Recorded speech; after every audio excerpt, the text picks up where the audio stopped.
حدیث کې راځي جنت په 5 کسانو باندې عاشق دی. جنت دا غواړي چې ما ته 5 کسان راشي. دغه 5 کسان دا څوک دي؟ نو یو کس دا هغه دی چې د قرآن مجید تلاوت کوي. کم کس چې د قرآن مجید تلاوت کوي جنت دا غواړي چې دا ما ته راشي. جنت په دې کس باندې عاشق دی، دا به خامخا ځان ته بوځي. یو د قرآن مجید تلاوت کوونکی دی. دویم چې خپله ژبه یې د فضول خبرونه بنده کړي، داسې خبرې چې الله رب العزت پې خفه کېږي، داسې خبرې چې هغه د قرآن مجید د احادیث مبارکه د فقه دا خلاف دي، هغه خبرې په ژبه باندې نه کوي، خاموشه ناست دي، د الله رب العزت ذکر کوي، د خیر خبرې پې کوي.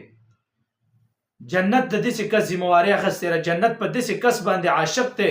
پیغمبر علیه الصلاة والسلام فرمایي دا کس هم ځان جنت ته بوځي.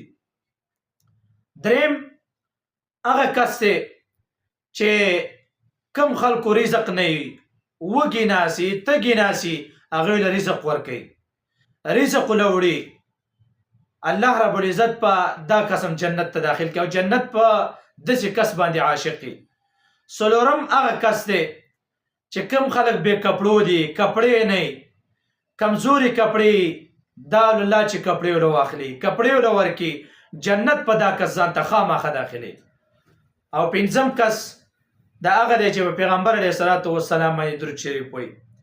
کم کس چې په پیغمبر علیه الصلاة والسلام باندې درود شریف بار بار وایي، هغه کس هم جنت دا غواړي چې دا ماته راشي.